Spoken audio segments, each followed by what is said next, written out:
नमस्कार. मी प्राध्यापक डॉक्टर वर्षा झंवर, श्री योगानंद स्वामी कला महाविद्यालय वसमत येथे गृहविज्ञान विषयाचे प्राध्यापक आहे.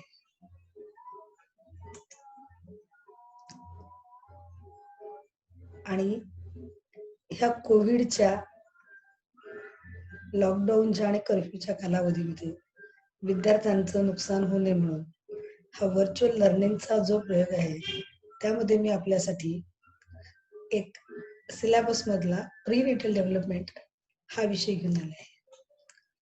BA होम सायन्सच्या प्रथम वर्षाच्या प्रथम सेमिस्टरच्या विद्यार्थिनींसाठी हा विषय आहे, ज्यामध्ये आपण आज मानव विकास शिकणार आहोत.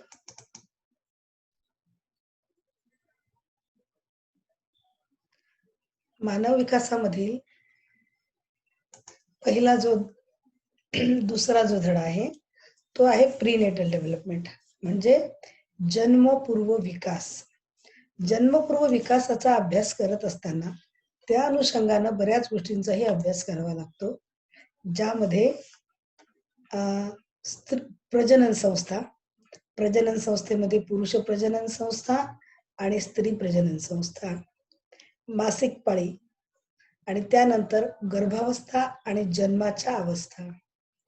गर्भावस्था आणि जन्माच्या अवस्थेमध्ये येतं गर्भावस्थेच्या पायऱ्या, चिन्ह आणि लक्षणं गर्भावस्थेची, गर्भावस्थेत घ्यावयाची काळजी, तातडीची गरज आणि जन्माच्या अवस्था, म्हणजे ज्यावेळेस बालकाचा जन्म होतो त्यावेळेस काही अवस्था आहेत त्याचा अभ्यास. हा सर्व अभ्यास आपल्याला हा जन्मपूर्व विकासामध्ये करायचा आहे. आता जन्मपूर्व विकासाचं थोडक्यात मी एक तुम्हाला माहिती अशी सांगू इच्छिते की जन्मपूर्व विकासामध्ये जो कालावधीचा अभ्यास होतो, जन्मपूर्व विकासाचा जो कालावधी आहे तो आहे 280 दिवसांचा, ज्याला इंग्लिश मध्ये म्हटलं जातं कन्सेप्शन टू बर्थ, म्हणजे गर्भधारणेपासून जन्मापर्यंतचा जो कालावधी आहे त्या कालावधीला म्हटलं जातं जन्मपूर्व कालावधी, जो 280 दिवसांचा असतो. ढोबळमानाने 9 महिने 9 दिवसांचा असतो. स्त्रीच्या स्त्रीबीजातून आणि पुरुषांच्या स्पर्म मधनं अगदी सुईच्या टोकावर मावेल एवढं दोन्हीकडचा वीर्यातनं एक गर्भ तयार होतो स्त्रीच्या गर्भाशयात, आणि 9 महिने 9 दिवसांनंतर एक बाळ जन्माला येतं, ज्याचं वजन अंदाजे 3 ते 3.5 किलो असतं. आणि हा जो पूर्ण कालावधी आहे, ह्या कालावधीचा अभ्यास, ह्या कालावधीत येणाऱ्या वेगवेगळ्या टप्प्यांचा अभ्यास आपण ह्या जन्मपूर्व विकास या धड्यामध्ये करणार आहोत. तर सर्वप्रथम मी तुम्हाला सांगणार पुरुष प्रजनन संस्था. पुरुष प्रजनन संस्थेची ही आकृती आहे. ह्या आकृतीमध्ये तुम्हाला अगदी क्लिअर कळेल, हे मूत्राचं बाह्यद्वार आहे, इथून असं बघा, आणि हा जो अगदी बाहेर जो दिसणारा पोर्शन आहे त्याला शिश्न म्हणलं जातं, इंग्रजीमध्ये त्याला पेनिस म्हणतात. मूत्र वाहून जी नलिका आणते त्या नलिकेला मूत्रवाहक नलिका असं म्हणतात. ह्या पुरस्थ ग्रंथी आहे तिथे बघा, चिन्ह असेल, आणि इथं असते मूत्राशय. ह्या 2 वीर्य पिशव्या आहेत ह्या बाजूला, आणि ही वीर्यवाहक नलिका आहे. ही पूर्ण इथून जी अशी येते ती ही वीर्यवाहक नलिका अशी इथपर्यंत येते आहे बघा अशी. आणि हे आहेत छोटे छोटे दिसतात हे वीर्यपिंड आहेत. आता हा जो शिश्न आहे हे पुरुषांमध्ये बाहेरील बाजूस असते. हे इंद्रिय जे आहे ते स्नायूंनी बनलेलं आहे आणि त्याचं आवरण नाजूक असते. ही त्वचा मागे पुढे होऊ शकते. शुक्रजंतू वाहून नेणे आणि संभोगानंतर वीर्य नेऊन ते स्त्रीच्या प्रजनन संस्थेत सोडण्याचं कार्य ह्या शिश्नाद्वारे केलं जातं. शिश्नाची लांबी साधारणतः 8 ते 12 सेंटीमीटर आणि व्यास त्याचा 3 ते 4 सेंटीमीटर असतो. पुरुषाचा स्त्रीशी संबंध आल्यानंतर किंवा लैंगिक इच्छा तीव्र झाल्यावर शिश्नाला रक्ताचा पुरवठा अधिक होतो आणि त्यामुळे त्याचा आकार वाढतो. ही आहेत वीर्यपिंड. वीर्यपिंड ही शिश्नाच्या दोन्ही बाजूला असतात आणि 2 वीर्यपिंड असतात. यालाच वृषण असेही म्हणतात. याचा आकार लांबट गोल असतो आणि ते त्वचेच्या आवरणामध्ये असतात. ह्याची लांबी 4 ते 5 सेंटीमीटर, रुंदी 2 ते 5 सेंटीमीटर, तर वजन 10 ते 15 ग्राम असते. वीर्यपिंडामध्ये वीर्यवाहक नलिका, रोहिणी, नील रक्तवाहिन्या आणि मज्जातंतू एका आवरणात गुंडाळलेले असतात आणि हे कार्य रेतपेशी तयार करणे आणि टेस्टोस्टेरॉन ह्या अंतःस्त्रावाची निर्मिती करते. पुरुषांमध्ये ज्या अंतःस्रावी ग्रंथी आहेत, ज्यामुळे पुरुषत्व मेंटेन केले जात असं म्हणतात, तो आहे टेस्टोस्टेरॉन. बालकाच्या जन्मापूर्वी बालकाचे वीर्यपिंड त्याच्या पोटाच्या पोकळीत असतात. हळूहळू ते खाली सरकतात आणि जन्माच्या वेळी ते वृषणावर येतात. आता हे जे वीर्यपिंड आहेत, हे जे वीर्यपिंड आहे, ह्या वीर्यपिंडाचा जर आपण अभ्यास केला तर असं लक्षात येतं, हे वीर्यपिंडाचा, हे बघा ह्याची आकृती आहे. हे आकृतीमध्ये असं लक्षात येतं की ही बघा वीर्यवाहक नलिका आहे. क्लिअर. ह्या छोट्या छोट्या रोहिणी आहेत, ज्या वीर्यपिंडाची रोहिणी म्हणल्या जातं आणि हे वीर्यपिंड आहे. वीर्यपिंडामध्ये सूक्ष्म नलिकांसारख्या वेटोळ्या असतात. यातील पेशी चक्रासारख्या असतात. ह्या वेटोळ्या सुरुवातीला वेड्या वाकड्या असल्या तरी त्या पुढे सरळ होतात आणि त्यांचे रूपांतर नंतर वीर्यवाहक नलिकेमध्ये होते. बघायचं अशी दिसते का? अशी तुम्हाला वेटोळ्यांसारखी दिसते बघा, आणि पुढे तीच सरळ होऊन वीर्यवाहक नलिका झालेली आहे, सरळ अशी झालेली आहे. ही वीर्यवाहक नलिका जी आहे, ह्या 2 असून वीर्यपिंडाच्या वेटोळी नलिकेच्या शेवटी सुरू होतात. ही नलिका प्रथम वेटोळी झालेली असते इथे आणि नंतर ती सरळ सरळ होत जाते. ती पुढे वीर्यपिंडाच्या टोकापासून पुढे कटीपोकळीत उघडते. कटीपोकळीमध्ये मूत्राशयाच्या पिशवीच्या खालच्या बाजूने वीर्यवाहक नलिका उघडते. आता आहेत प्रोस्टेट ग्लँड्स, ज्याला पुरस्थ ग्रंथी म्हणल्या जातं. बघा इथे तुम्हाला दिसतात पुरस्थ ग्रंथी. ह्या चित्रात आहे बघा पुरस्थ ग्रंथी. प्रजोत्पादनाच्या दृष्टीने ह्या ग्रंथीला अतिशय महत्व आहे. ह्या ग्रंथीचा आकार जायफळासारखा असतो. मूत्राशयाच्या खालच्या बाजूला ह्या मूत्रनलिका असतात. ही ग्रंथी जाड आणि टणक असते. मूत्राशयाच्या खालच्या बाजूला ह्यामध्ये मूत्रनलिका असते. बघा पुरस्थ ग्रंथीच्या खाली बघा ही मूत्रनलिका आहे, मूत्रवाहक नलिका दिसली का इथून? अशी बघा ही इथपर्यंत येते. ह्या बाहेरील बाजूला तंतुपेशीच्या चालनाचे पातळ आवरण असते. ही आतील बाजूला ग्रंथी व स्नायूचे आवरण असते. शिश्नातून, हे शिश्न आहे, ह्या शिश्नामधून, ही वरचा जो बाजू दाखवली बघ, ह्या शिश्नामधून वीर्य बाहेर पडण्यापूर्वी या ग्रंथीतून पातळ दुधासारखा स्त्राव बाहेर येतो आणि त्या स्त्रावामध्ये भरपूर क्षार असतात. हा स्त्रावच पेशींना पोषक असतो. त्यानंतर हे वीर्यकोश आहेत. वीर्य पिशवी आहे, ह्या पिशवीजवळ वीर्यकोश असतात. मूत्राशयाच्या खालच्या बाजूला 2 वीर्य पिशव्या असतात. त्यातून निघणारी नलिका व रेतपेशी वाहक नलिका एकत्र येऊन पुरस्थ ग्रंथीला मिळतात आणि ह्याचे मुख्य कार्य म्हणजे शुक्र जंतूंचा संग्रह करणे. या पिशव्यांमधून पिवळ्या रंगाचा जिलेटिन युक्त स्त्राव निघतो.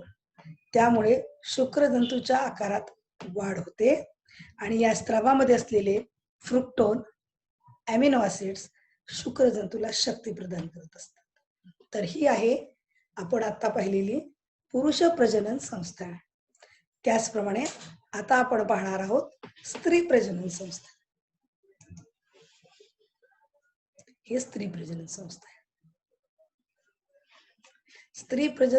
स्त्री प्रजनन संस्थेचे हे मुख्य अंग आहेत. बघा रजोवाहक नलिका इथे दिसते बघा, आतून ही आतली जी आहे ना अशी, ही पूर्ण ही रजोवाहक नलिका आहे. हे गर्भाशयाचं शरीर आहे. इथे ग्रीवा असते, ग्रीवेला बाहेर एक बाह्यद्वार आहे आणि त्याच्या खाली योनी मार्ग आहे. ह्याचाच एकदा आपण जर क्रॉस सेक्शन घेतला तर असा दिसतो बघा, स्त्री प्रेझेन्स असतं. इथे 2 अंडाशय असतात. ही रजोवाहक नलिका आहे, हा गर्भाशय आहे इथे आणि हा योनी मार्ग आहे. गर्भाशय, आता गर्भाशयाचं बघूया. तिथे गर्भाशय हे मूत्राशय आणि मलाशयाच्या मध्ये कटीपोकळीमध्ये असते. स्नायूंनी तयार झालेले त्रिकोणी आकाराचे हे पोकळ अवयव आहे. गर्भाशयांच्या भिंती स्नायूंच्या थरांनी झालेल्या असतात तयार. त्या सामान्यतः जाड आणि मजबूत असतात. गर्भाशयाची लांबी साधारण ते 7.5 सेंटीमीटर असते, जाडी 2.5 सेंटीमीटर असते आणि वजन 50 ग्राम असते. गर्भाशयाच्या वरील बाजूला 2 रजोवाहक नलिका आहेत. इथे दिसतील तुम्हाला, ह्या 2 रजोवाहक नलिका आहेत. गर्भाशयाचे 2 भाग असतात. वरच्या भागाला गर्भाशयाचं शरीर म्हणतात आणि खालच्या भागाला ग्रीवा म्हणतात, ज्याला इंग्रजीमध्ये सर्व्हिक्स सुद्धा म्हणतात. आणि हे बघा, गर्भाशयाचं हे शरीर आहे आणि हे ग्रीवा, ज्याला सर्व्हिक्स असं सुद्धा म्हटलं जातं.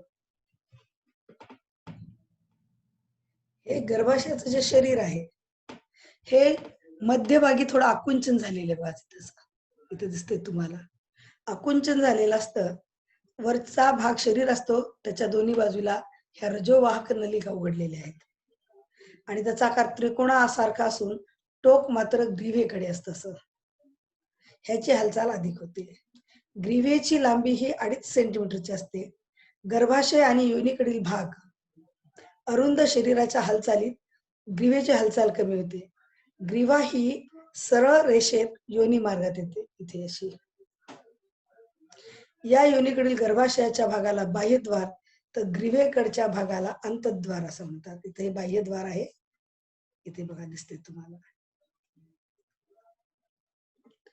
त्याचप्रमाणे बाहेरील आवरण हे उदरांत वेष्टनाने स्नायूंचे आवरण स्नायुतंतूंनी तयार झाले असते. स्त्री गर्भवती न राहिल्यास हे स्नायुतंतू कठीण आणि करड्या रंगाचे बनतात. यामध्ये रक्तवाहिन्या, रसवाहिन्या आणि मज्जातंतू यांचा समावेश असतो. तर अंतस्त्रवेचे वातावरण गुलाबी आणि मऊ असते. या आवरणाची जाडी मासिक पाळीच्या चक्रावर अवलंबून असते. स्त्री गर्भवती राहिल्यास गर्भाशयाचे स्नायू प्रसरण पावतात आणि गर्भाशयाचा आकार वाढतो. ह्या आहेत रजोवाहक नलिका. अतिशय महत्वाचं गर्भाशयाच्या, स्त्रीच्या गर्भाशयातील अतिशय महत्वाचं प्रमुख कार्य करणाऱ्या नलिका म्हणजे रजोवाहक नलिका. गर्भाशयापासून, इथून बघा हे शरीर आहे गर्भाशयाचं, गर्भाशयाच्या शरीरापासून रजपिंडापर्यंत दोन्ही बाजूला ह्या नलिका असतात. इकडून आहे आणि इकडून आहे बघा, दोन्हीकडे दिसतात. अशा आहेत आणि अशा आहेत. ह्या नलिका रजपिंडातून पक्व झालेल्या स्त्री बीजाला गर्भाशयात नेण्यास मदत करतात. तुम्हाला या आकृतीत लक्षात येईल. हे बघा, ह्या दोन्हीकडे रजोवाहक नलिका आहेत. हे गर्भाशय आहे, गर्भाशयाच्या दोन्ही बाजूला या अंडाशय आहेत बघा. म्हणजे परिपक्व झालेले ह्याच्यामध्ये स्त्रीबीज असतात. हे स्त्रीबीज घेऊन जाण्याचं कार्य, वाहण्याचं कार्य ह्या रजोवाहक नलिका करीत असतात. ह्याचे एक तोंड गर्भाशयात उघडते ह्या नलिकेची इथे, आणि दुसरे तोंड रजपिंडाजवळ उघडते इथे. या नलिकेला गर्भाशयातील भाग जो आहे हा बारीक असतो, तर रजपिंडाकडील हा जो भाग आहे असा रुंद आहे बघा, असा हाताच्या पंजासारखा दिसतो दोन्हीकडून बघा तुम्ही. हा असा इथे रुंद आहे आणि हा पुढे जाऊन असा बारीक बारीक झालाय आणि गर्भाशयामध्ये अधिक अरुंद झालेला आहे. ह्याला झालरी सारखं आवरण आहे बघा, इथे दोन्हीकडे दिसेल. रजोवाहक नलिकेला एक झालरी सारखं आवरण असतं. ह्या नलिकेची लांबी 10 ते 11 सेंटीमीटर असते. रजोवाहक नलिकेचे जे प्रमुख भाग आहेत ह्या रजोवाहक नलिकेचे, हा मधला भाग जो आहे गर्भाशयात उघडणारा भाग जो आहे तो भिंतीत असल्यामुळे त्याचे सेंटर 1 मीटर लांबी असते. इथे उघडतो बघा, हा मधला भाग आहे, हा झालरी सारखा भाग आहे. आणि तिसरं म्हणजे महत्वाचं, रजपिंड, स्त्रियाच्या शरीरामध्ये हे रजपिंड आहेत, अंडाशय आहेत. हे जे अंडाशय आहेत हे स्त्रीच्या लैंगिक ग्रंथी आहेत. या कटीपोकळीत गर्भाशयाच्या दोन्ही बाजूला 2 असतात. यांचा आकार बदामासारखा असतो. ह्यांची जी लांबी आहे ती 3 सेंटीमीटर तर रुंदी 1.5 सेंटीमीटर असते आणि हे 6 ग्राम वजनाचे असते अंदाजे. रजपिंड हे दोन्ही जे अंडाशय ज्याला रजपिंड म्हणतात, हे करड्या गुलाबी रंगाचे असतात आणि स्त्रीच्या मासिक पाळीनुसार आणि वयानुसार ह्याच्या आकारमानात बदल होतो. जन्मतःच रजपिंडांमध्ये 40 लक्ष स्त्रीबीज असतात. विचार करा, ह्याच्यात 40 लक्ष स्त्रीबीज असतात. ह्यातील अंडकोश विकसित होऊन दर महिन्याच्या मासिक पाळीला 14 ते 15व्या दिवशी ह्या रजपिंडाच्या बाहेरील आवरणात येतात आणि ते फुटतात आणि त्यातून निघाले हे जे स्त्रीबीज आहे ही रजोवाहक नलिका आत गर्भाशयाकडे अशी घेऊन जाते अशी अशी अशी अशी. आणि ह्याच काळात जर स्त्रीचा तिच्या पतीशी संभोग झाला म्हणजे संपर्क आला तर फलित गर्भ होण्याची चान्सेस वाढतात, चिन्ह वाढतात आणि मग स्त्री गर्भवती राहण्यास मदत होते. अन्यथा काय होतं, जर त्या काळामध्ये स्त्रीचा तिच्या पतीशी म्हणजे पुरुषाशी संपर्क नाही आला तर ते इथे जातात पण त्याचं काही कार्य होत नाही आणि मासिक पाळीला रक्तस्रावासोबत ते शरीराच्या बाहेर फेकल्या जातात आणि हे जे चक्र आहे हे मासिक पाळीपासून रजो निवृत्तीपर्यंत सुरू असते. आता त्यात सगळ्यात महत्वाचं म्हणजे हा योनी मार्ग बघा. हा जो योनी मार्ग आहे, योनी मार्ग हा ग्रीवेच्या बाह्यद्वारापासून योनीच्या लघु मार्गापर्यंत येतो. हा 7.5 सेंटीमीटरचा असतो. योनीच्या दोन्ही भिंती असतात. गर्भाशयाचे तोंड योनी मार्गात उघडते. हे गर्भाशयाचे जे तोंड आहे हे योनी मार्गात उघडते. हा मार्ग लवचिक असतो. आतील भाग मऊ आणि गुळगुळीत असतो. बालकाचा जन्म होताना आधी बालक म्हणजे बाळ गर्भाशयातून नंतर योनी मार्गातून बाहेर येते. योनी मार्ग 4 आवरणांनी तयार झालेला असतो. त्याचे 4 कप्पे पण असतात. योनी मार्गाच्या खालील बाजूला एक पातळ पडदा असतो. त्याला इंग्रजीमध्ये हिमेन असे म्हणतात. पुरुषाशी संभोग झाल्यानंतर हा पडदा फाटतो. शिवाय योनी मार्गामध्ये आम्लधर्मीय स्त्राव निर्माण होतो. हा स्त्राव रक्तवाहिन्यांमधून झिरपतो. त्यामुळे योनी मार्ग नेहमी ओलसर राहतो आणि योनी मार्गातील हा स्त्राव आम्लधर्मीय असल्यामुळेच तेथे जंतूंची वाढ होऊ शकत नाही.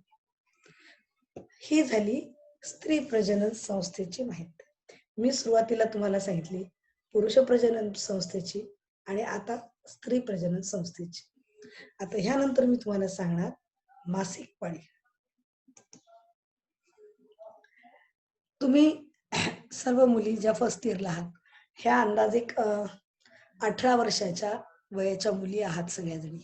17 कोणी 18, कोणी एखाद्या वर्ष नापास झाला असेल तर अजून थोड्याशा मोठ्या. आणि मला निश्चित असं वाटतं की तुमच्यापैकी जवळपास 70 ते 80% मुली तुम्हाला मासिक पाळी आता 12व्या किंवा 13व्याच वर्षी असेल. भारतामध्ये जे खूप संशोधन झालेलं आहे त्या संशोधनाअंती पण असं निदर्शनास आलेलं आहे की भारतामध्ये महाराष्ट्रामध्ये जवळपास 60 ते 70% मुली ह्या मासिक पाळी सुरू होण्याचं वय त्यांचं 12 आहे. आता काही जागी तर 11 देखील पाहायला मिळते. फार कमी प्रमाणात 13% आणि अगदीच नगण्य किंवा 1-2% मुली असतील की ज्या 14 किंवा 15 वर्षाच्या होईपर्यंत त्यांना मासिक पाळी येत नाही. काही दुर्दैवी म्हणता येईल अशा ही मुली आहेत त्यांना कधीच मासिक पाळी येतच नाही. मग अशा मुलींचे आई वडील अतिशय काळजीत असतात, चिंता असते त्यांना की मासिक पाळी आली नाही. मग डॉक्टरांना दाखवणे, त्याच्यावर काही उपचार होतात, काही हार्मोनल्स ट्रीटमेंट दिली जाते अंतस्त्रावी ग्रंथीची आणि कधीतरी एखाद्यास त्यांना फायदा होऊन हा स्त्राव सुरू होतो. वास्तविक मासिक पाळी आणि स्त्री किंवा मुलगी ह्यांचं जे आहे वयाच्या 11व्या 12व्या 13व्या वर्षापासून सुरू झालेला हे मासिक पाळीचं जे चक्र आहे हे जवळपास 45 ते 50 वर्ष ह्या वयामध्ये संपत. त्याला रजो निवृत्ती म्हणतात आणि मासिक पाळीला रजो दर्शन असं म्हणतात. रजो दर्शन आणि रजो निवृत्ती. म्हणजे सुरू झालेला 11 ते 12 वर्षामध्ये सुरू झालेला हे मासिक पाळीचं चक्र वयाच्या 50व्या किंवा फार तर 45 ते 50व्या वर्षाच्या कालावधीमध्ये संपतं. सुरू झालेलं म्हणजे रजोदर्शन आणि ज्यावेळेस मासिक पाळी स्त्रीला येणं बंद होते म्हणजे रजोनिवृत्ती. आता मासिक पाळी वास्तविक प्रत्येक 28 दिवसांनी येते. मुलगी वयात आल्यानंतर तिला दर महिन्याला म्हणजे 28 दिवसांनी योनी मार्गातून 4 ते 5 दिवस रक्तस्राव होतो. काही मुलींना हा रक्तस्राव 5 दिवसांपेक्षा अधिकही होतो.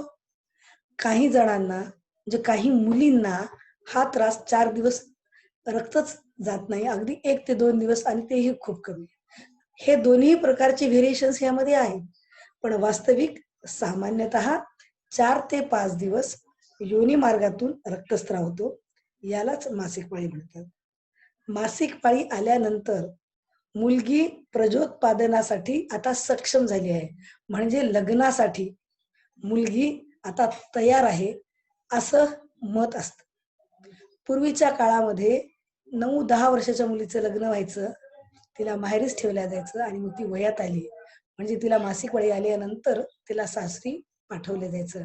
म्हणजे आता ही मुलगी प्रजोत्पादनासाठी तयार आहे हा समज होता.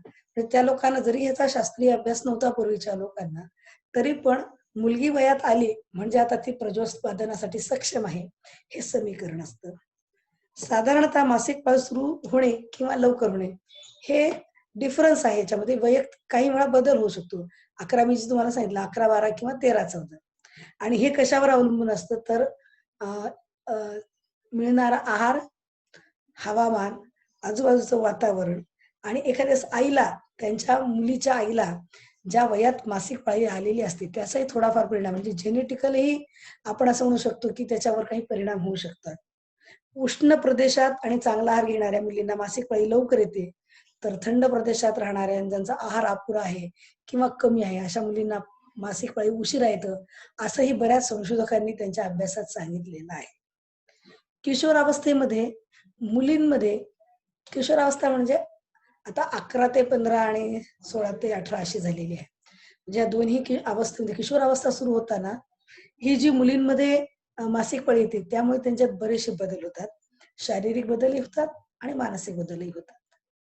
शारीरिक बदल जे होतात त्यामध्ये त्यांच्या लैंगिक अवयवांवर केस येतात, काखेमध्ये केस येतात, स्तनांचा आकार वाढतो.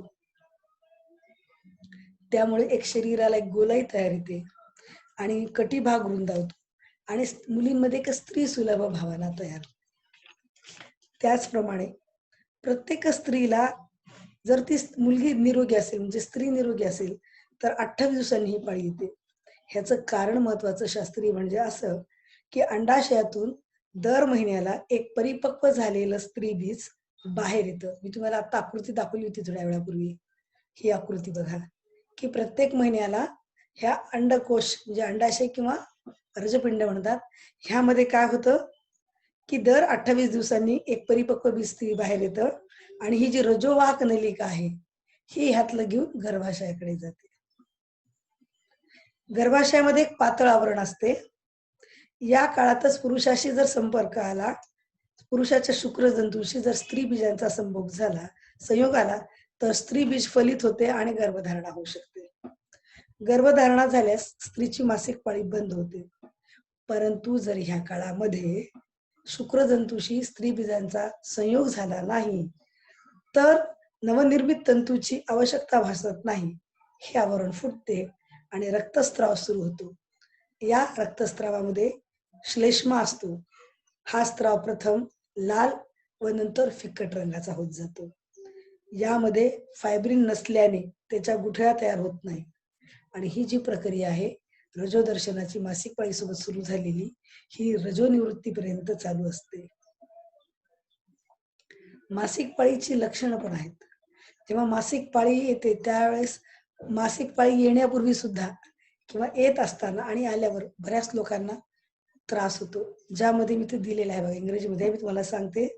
ओटी पोटात दुखते, डोळ्याखालचा भाग काळा होतो, डोके दुखणे, चिडचिड होणे, आळस येणे, एकांत आवडणे, कधी कधी थंडी वाजते, कधी कधी शरीराचं तापमानच कमी होतंय, कधी कधी शरीराचं तापमानच वाढते, काही लोकांना अस्वस्थ होते, काही जणांना उलट्या होतात, काही जणांना जुलाब होतात. अंतःस्रावी ग्रंथीचा शरीरामध्ये जसा फरक पडतो, काही जण असेही आहेत की त्यांनाही काही होत नाही. म्हणजे मासिक पाळी आली, आता काही मुली म्हणतील की बाबा आम्हाला तर नाही होत यापैकी काही. असंही असतं, सगळ्यांनाच होतं असं नाही. पण काही जणींना प्रचंड ओटीपोटामध्ये दुखतं, मळमळतं, उलट्या होतात. काही जण तर 4 दिवस उठू शकत नाहीत एका जागचे आणि काही जण अतिशय मेहनतीचंही काम करायला निघून जातात पर्याय नसला तर. ह्याचाच अर्थ हे व्यक्तिपरत्वे ही भिन्नताही आपल्याला त्यामध्ये आढळून येते. साधारणतः 40 ते 50 वर्षाचा जो वय असते स्त्रीचं, त्यावेळेस आता रजोनिवृत्ती येते. त्याला इंग्रजीमध्ये मेनोपॉज असं म्हटलं जातं. त्यामध्ये मासिक स्त्राव दमादमाने म्हणजे हळू कमी होतो आणि मग बंद होतो.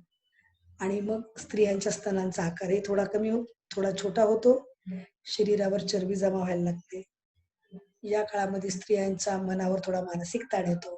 कारण अंतःस्रावी ग्रंथीच्या स्त्रवण्याचं जे प्रमाण आहे त्याच्यात बदल झालेला असतो आणि मग अशा वेळेस स्त्रियांमध्येही बरीच शारीरिक बदल घडून येतात. तर ही आहे मासिक पाळी. आतापर्यंत मी तुम्हाला शिकवलं पुरुष प्रजनन संस्था, स्त्री प्रजनन संस्था आणि मासिक पाळी. आता आपण पाहूयात. आता मी तुम्हाला वर सिलेबस दाखवला होता बघा, हे पहिल्या ह्याच्यातच हे आपण पाहिलं. पुरुष प्रजनन संस्था पाहिली, स्त्री प्रजनन संस्था आणि मासिक पाळी. आता आपण गर्भावस्था म्हणजे काय पाहूयात.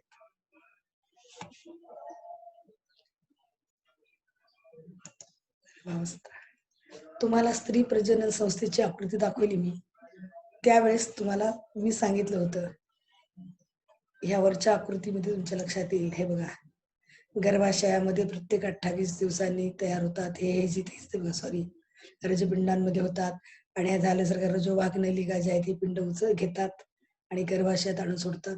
आणि त्याच कालावधीमध्ये अजून एक महत्वाचं तुम्हाला सांगायचं राहिलं की स्त्रीचा आणि पुरुषाचा संपर्क आल्यानंतर गर्भधारणा कधी होते, ह्याचं अतिशय एक महत्वाचं लक्षात ठेवण्यासारखं काय लक्षात ठेवायला पाहिजे सगळ्यांनीच.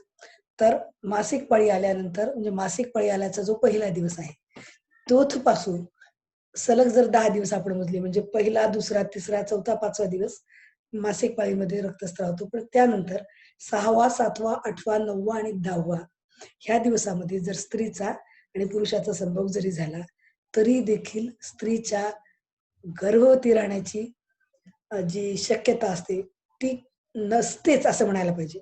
फार कमी, फारच रेअर. त्याचं कारण आहे मी सांगते.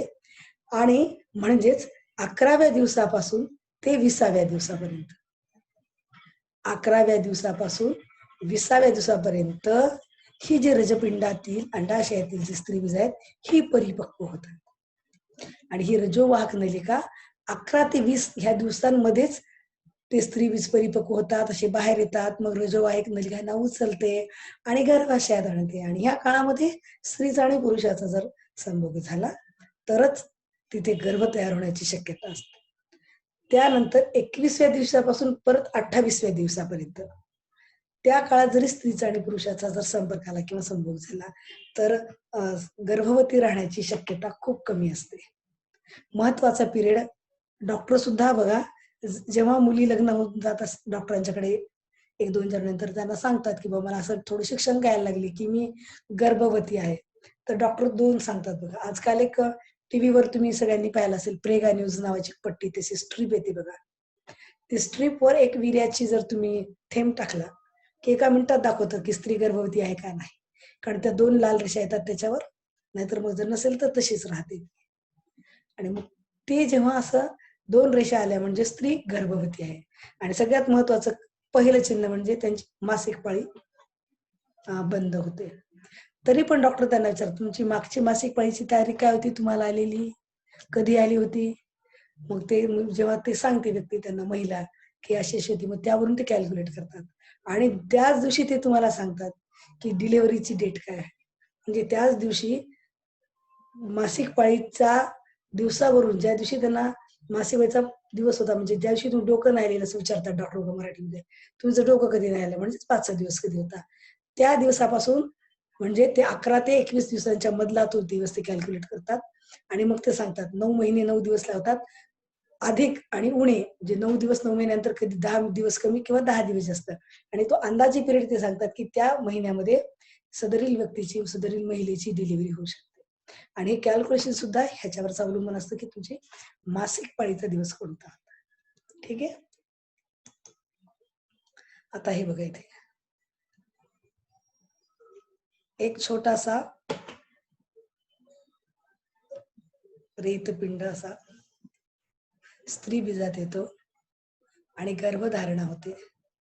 अगदी मी तुम्हाला सांगितलं ना, सुईच्या टोकावर मावेल एवढं, त्यापेक्षाही कमी दोघांच्या वीर्यातील एक एक असं कोण येतं आणि गर्भधारणा होते. अशी एंट्रा आत येते बघा, अशी आत होते अशी. आणि ते गर्भाशय गर्भाशय बघा इथे तुम्हाला दाखवलं होतं. हे गर्भाशयाचं शरीर आहे.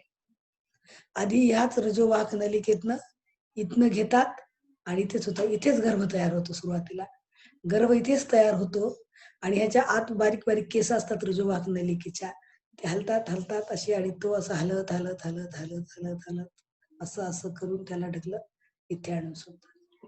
असं इथली जी अवस्था आहे गर्भ तयार होण्याची, ही इथून अशी तुम्हाला दाखवते. अशी आत येते. एका थेंबाचे असे 2 पेशी तयार होतात.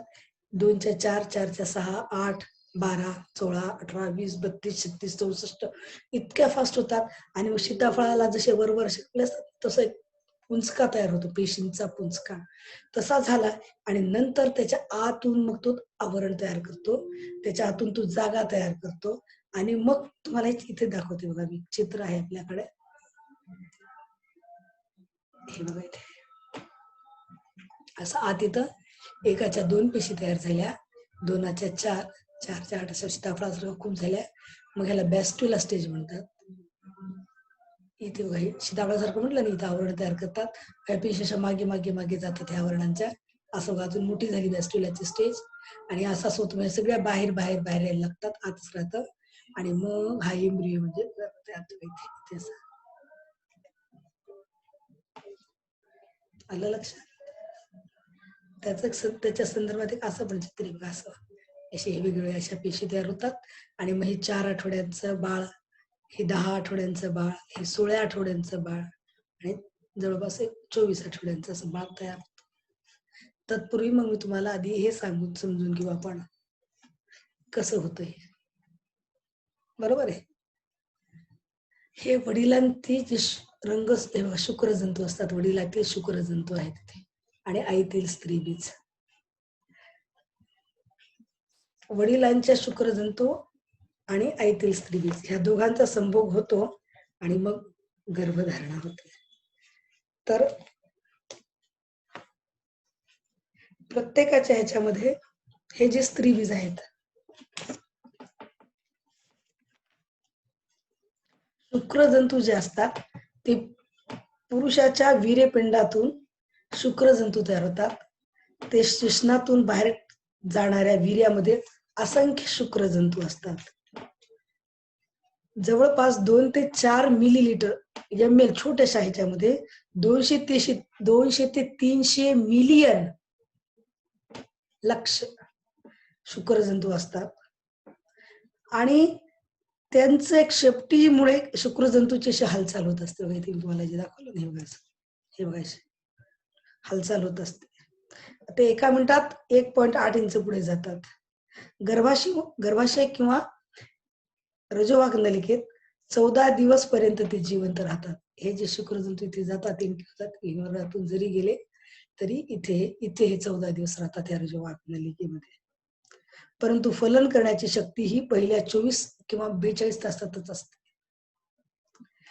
हे आहे अंडाशय, स्त्रीबीज. स्त्रीबीजाची वाढ स्त्रीच्या शरीरातील रजपिंडांमध्ये होते. दर महिन्याला रजपिंडातून एक स्त्रीबीज परिपक्व होतो, बाहेर पडतो. हळूहळू रजोवाहक नलिकेतून गर्भाशयाकडे असा येतो. साधारणपणे एका रजपिंडातून एका महिन्यात एक, तर दुसऱ्या रजपिंडातून दुसऱ्या महिन्यात एक परिपक्व स्त्रीबीज बाहेर पडते. आणि हे क्रम रजोनिवृत्तीपर्यंत चालू असतो. आता ह्या दोन्ही मधले जे आहेत रंगसूत्र असतात स्त्रीच्या आणि पुरुषाच्या आईतील स्त्रीबीजामध्ये आणि वडिलांच्या शुक्रजंतूमध्ये. स्त्रीबीज आणि शुक्रजंतू यामध्ये रंगसूत्रांच्या लांबट आकाराच्या 23 जोड्या असतात. हे बघा, हे क्ष आहे आणि हे य आहे. म्हणजे इंग्रजीमध्ये याला एक्स क्रोमोझोम म्हणतात आणि ह्याला वाय.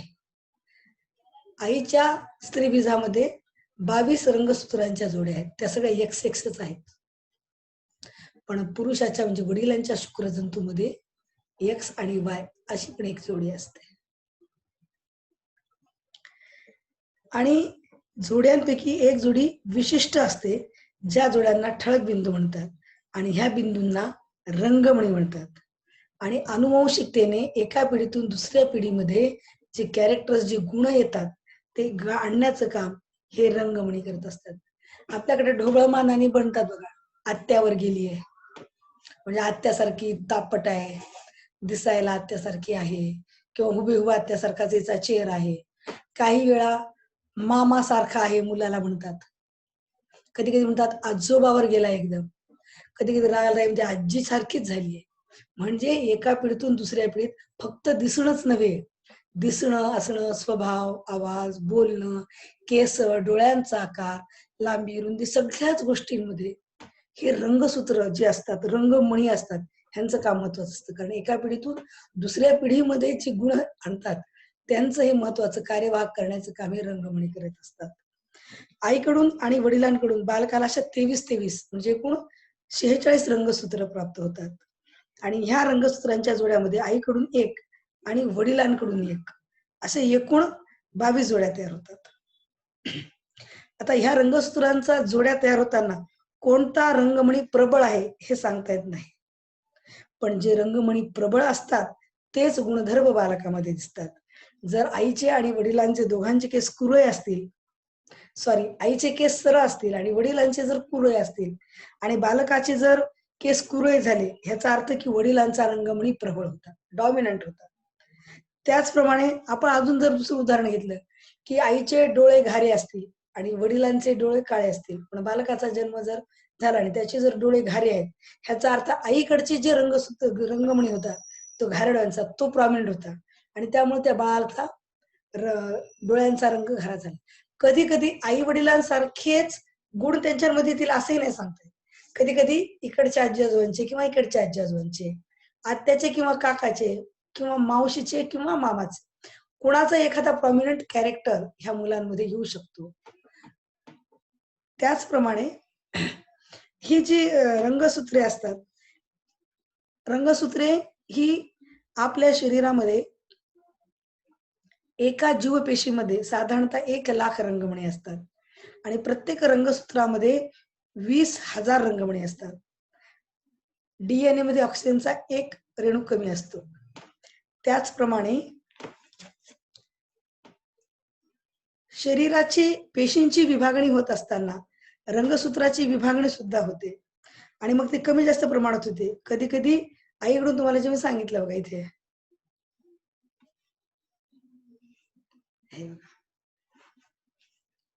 पुरुषामध्ये 2 प्रकारचे लैंगिक रंग असतात, एक्स आणि वाय. बघा, स्त्रीमध्ये एक्सच असतात, फक्त एक्स असतात. ज्या वेळेस ह्या एक्सचा म्हणजे ह्या एक्सची जर संपर्क झाला तर मुलगी तयार होते, गर्भ. जेव्हा दोन्ही मधला क्ष ह्या रंगसूत्रांचा संयोग होतो त्यावेळेस मुलगी जन्माला येते. आणि ज्या वेळेस स्त्री बीजातल्या क्ष रंगसूत्र आणि ह्याच्यातला वाय ह्याची जर जोडी झाली तर मुलगा जन्माला येतो. परत समजून घ्या, एक्स एक्स जर झालं दोन्ही रंगसूत्र ह्याच्यातली आणि एक्स स्त्री बीजातल्या आणि पुरुषातल्या ह्याच्यातलं पुरुष बीजातलं जर दोन्हीचा एक्स या रंगसूत्रांचा जर संयोग झाला तर मुलगी जन्माला येते आणि वाय रंगसूत्राचा जर एक्स शी जर संयोग झाला तर मुलगा जन्माला येतो. म्हणजेच मुलगा किंवा मुलगी जन्माला येणं हे आईवर नाही तर वडिलांवर अवलंबून असतं. पण आपल्या समाजामध्ये नेहमी हा दोष स्त्रीला दिला जातो की तिला मुलगा नाही झाला. पूर्वीच्या काळामध्ये तर एखाद्या स्त्रीला मुलगा जर होत नसेल तर अगदी दुसरं लग्न करण्यापर्यंत सुद्धा मजल मारली जायची. कारण त्यांना माहित नसायचं कदाचित ही गोष्ट की मुलगा किंवा मुलगी जन्माला येणं हे वास्तविक स्त्रीच्या हातातच नाहीये, तिच्याकडे ती जोडीच नाहीये की ती निर्माण करू शकते. ती पुरुषांकडेच आहे, एक्स आणि वाय. त्यामुळं पुरुषांच्याच पुरुष बीजामध्ये एक्स किंवा वाय आणि वायचा जर जर संयोग झाला एक्सशी तरच मुलगा म्हणून जन्म. रंगसूत्राच्या 23 जोड्या ज्या आहेत त्याच्यातली एक जोडी बालकाचं लिंग निश्चित करत असते. बऱ्याच वेळा एकापेक्षा अधिक मुलं जन्माला येतात बघा. इथे तुम्हाला दाखवते चित्र. म्हणजे काय, आपल्याकडे साधारणतः जुळी मुलं म्हणतात बघा त्यांना, जुळी मुलं जन्माला येणं. आणि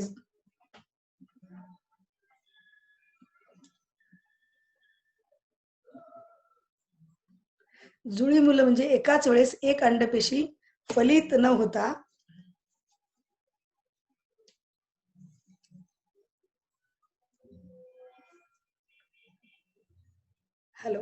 एकाच वेळेस एक अंडपेशी फलित न होता अधिक पेशी फलित होऊन त्यांची गर्भाशयामध्ये वाढ होते. आणि अशा वेळेस एकापेक्षा अधिक मूल जन्माला येतं आणि त्यांना आपण जुळी म्हणतो किंवा इंग्रजीमध्ये त्यांना ट्विन्स म्हणतात. आपण कधी कधी ऐकतो तिळे पण झाले, 4 पण झाले, 5 पण झाले.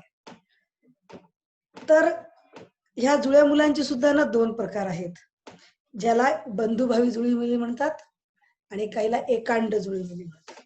हे बघा, ही बंधुभावी जुळी मुलीची आकृती दाखवते इथे आणि ही एकांड जुळी मुली असतात.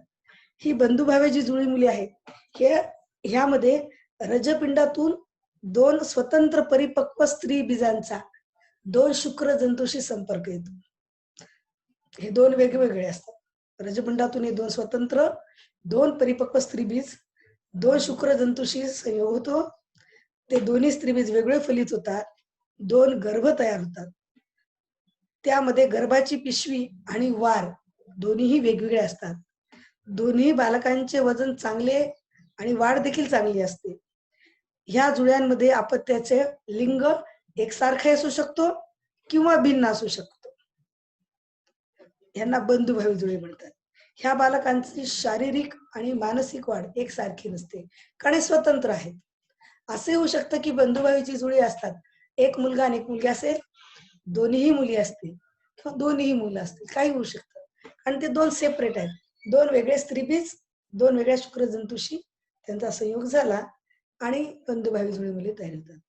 ह्या विरुद्ध एकांड जुळी मुलांचं काय होतं की ह्यामध्ये एक स्त्रीबीज फलित होतं, त्या स्त्रीबीजाचे विभाजन होऊन त्या 2 स्वतंत्र जीवपेशी तयार होतात. एकाऐवजी 2 गर्भ निर्माण होतात. म्हणजे एकाच ह्याच्यात हे बघा जोडलेले तुम्हाला दिसतील. हे जशी वेगळे आहेत तशी नाही, एकत्र जोडलेले असतात कारण ती एकाच पेशीपासून तयार होत असतात. त्यांची अनुवंशिकता आणि लिंग सारखे असते. दोन्ही मुली किंवा दोन्ही मुलं, दोन्ही काळे दोन्ही गोरे, दोन्ही सारखे. तुम्ही ते कुठला तरी पिक्चर आहे बघा, राम श्याम सीता गीता, त्यात असं दाखवलं जातं, एकसारख्या दिसायला, एकसारखं वागणं, एकसारखं. हा रडला की हा रडतो, हा झोपला की हा झोपतो, ह्याला काहीतरी पाहिजे ह्याला पाहिजे. म्हणजे एकाच पेशीचे 2 झाल्यामुळे ती एकांड असतात, एकसारखी असतात. त्यामुळे त्यांचं शारीरिक आणि मानसिक साम्य देखील सारखं असतं. आणि ही जी बंधुभावी जुळी मुली किंवा एकांड जुळी मुली असतात, ह्या दोन्ही मध्ये आपल्याला बाहेर समाजामध्ये ह्या दोन्ही प्रकारची आपल्याला मुलं दिसत असतात. आणि आता ह्याच्या पुढचा जो भाग आहे आपल्याला, मी जो तुम्हाला सांगितला होता शिकवताना की गर्भावस्थेच्या पायऱ्या, लक्षणे आणि चिन्हे, हा जो आहे मी तुम्हाला दुसऱ्या व्हिडिओत दाखवते. आतापर्यंत मी तुम्हाला जे दाखवले मी तुम्हाला एकदा परत सांगते. स्त्री प्रजनन संस्था, पुरुष प्रजनन संस्था, मासिक पाळी आणि गर्भधारणा कशी होते, इथपर्यंत आपण पाहिलं. मला निश्चित विश्वास आहे तुम्हाला म्हणजे आतापर्यंत जे सांगितलंय ते कळलं असावं. कारण हे जर कळलं तरच मी तुम्हाला जो दुसऱ्या भागात सांगणार आहे ते तुमच्या लक्षात येईल, ज्यामध्ये मी तुम्हाला आता गर्भावस्थेच्या पायऱ्या सांगेन, लक्षणे आणि चिन्हे सांगेन, काळजी कशी घ्यायची गर्भावस्थेमध्ये, तातडीची गरज असताना काय काय योजना करायच्या आणि बाळाचा जन्म होताना कसा होतो त्यामध्ये आपण पाहूत दुसऱ्या व्हिडिओमध्ये. तोपर्यंत थँक्यू, बाय.